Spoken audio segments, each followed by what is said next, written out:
கர்த்தர் நல்லவர், அவர் கிருபை என்றும் உள்ளது. ஆண்டவராகிய இயேசு கிறிஸ்துவின் நாமத்தினால் உங்கள் ஒவ்வொருவருக்கும் அன்பின் வாழ்த்துக்கள். தேவனுடைய கிருபையும் சமாதானம் உங்களுக்கு இன்றைக்கு பெருகுவதாக.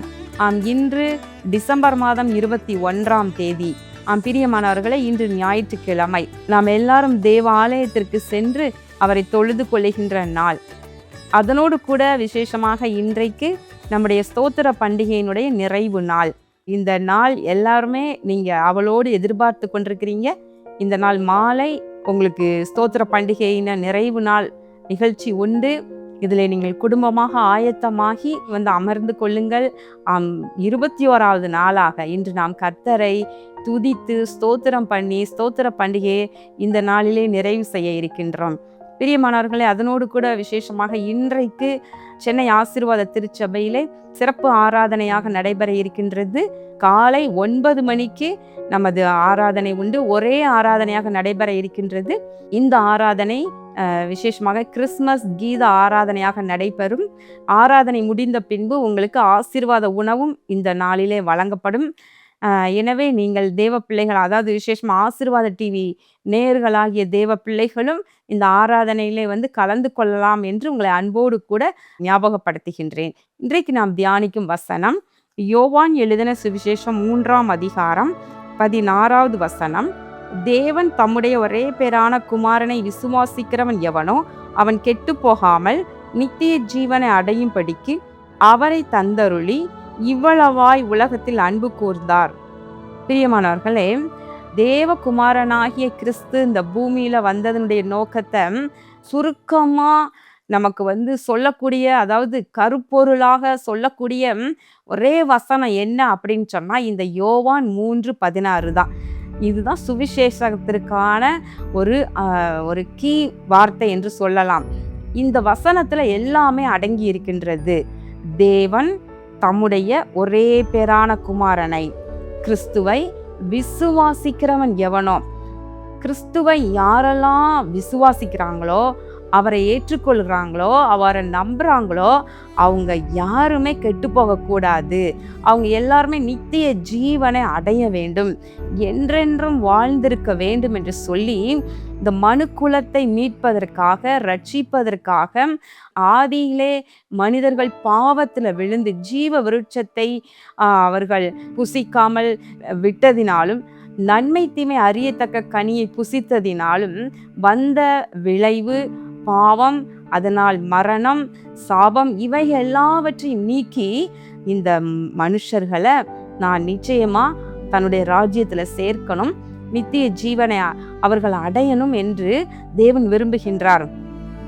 நோவாவின் ஜலப்பிரளய நாட்கள்ல கூட பார்க்கிறோம், தேவன் மனுஷனை சிருஷ்டித்ததற்காக அவர் ரொம்ப மனஸ்தாபப்பட்டார் என்று பார்க்கிறோம். வேதனைப்படுகின்றார். இந்த மனிதனை தெரியாமல் நான் உண்டாக்கிட்டேனே என்று சொல்லி வேதனைப்பட்டிருக்கிறார். அதனால நோவாவின் குடும்பத்தை மாத்திரம், அவர்களோடு கூட மிருக ஜீவன்களையும் பறவைகளையும் கூட அந்த இனம் அழிந்து போகக்கூடாது, இந்த ஜீவன்களெல்லாம் அழிந்து போகக்கூடாது என்று சொல்லி ஒரு கூட்டத்தை மாத்திரம் அவர் பேழையில வைத்து காப்பாற்றி மற்றவர்களெல்லாம் தண்ணீரில் மிகுதியாய் பெருக பண்ணி எல்லாரும் அழிந்து போனார்கள் என்று பார்க்கின்றோம். அவ்வளவு தேவன் வேதனைப்பட்டார். பாவம் பெருகியது. ஆனால் இப்படிப்பட்ட தனக்கு துரோகம் செய்து கொண்டே இருக்கிற மனுஷர்களை இப்படியே விட்டுவிடக்கூடாது என்று சொல்லி அவர்களை மிகவும் நேசித்ததினாலே, அன்பு செலுத்தினாலே அவர் ஒரு காரியம் செய்தார். என்னுடைய குமாரனை அவர்களுக்காக அனுப்புவேன், எப்படி ஆகி இவர்களை மீட்டு கொள்ளுவேன்.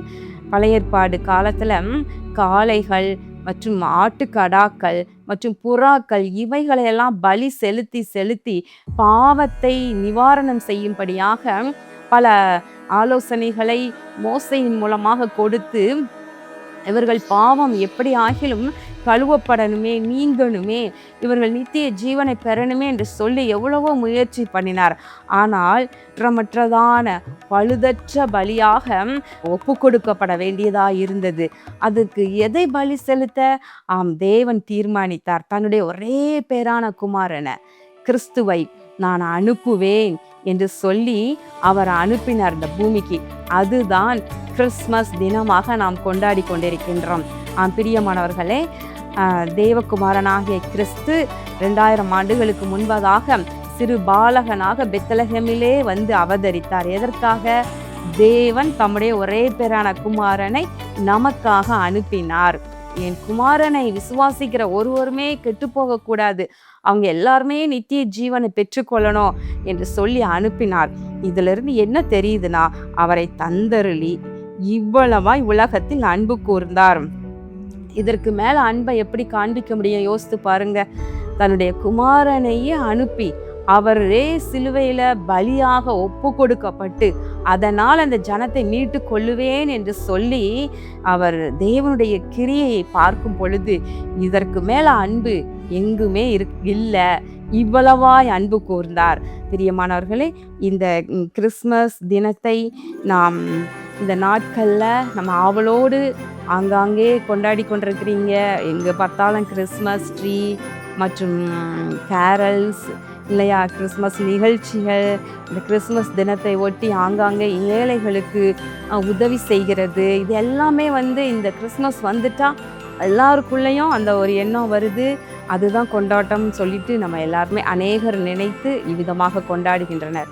ஆனால் கிறிஸ்மஸ் இந்த நீங்கள் நினைத்து பார்க்கும் பொழுது என்னாலுமே இது நாம் மற்றவர்களுக்கு அறியப்படுத்தி சுவிசேஷத்தை மற்றவர்களுக்கு கொண்டு சென்று ஏழைகளை நினைத்து, அதாவது ஆண்டவரை அறியாத சிறுமைப்பட்டவர்களுக்கு சுவிசேஷத்தை கொண்டு சென்று எப்பொழுதுமே அவர் பிறப்பை நம்ம அறிவித்து கொண்டே இருக்க வேண்டும்.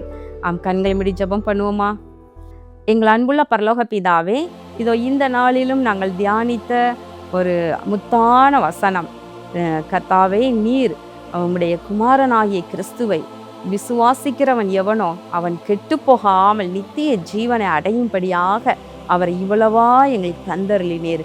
தேவனுடைய அன்பை நினைத்து நாங்கள் நன்றி செலுத்துகின்றோம். கர்த்தாவே, இதோ இப்பொழுதும் இந்த நாளிலே உம்முடைய பிள்ளைகளை ஆசீர்வதித்தருளும்.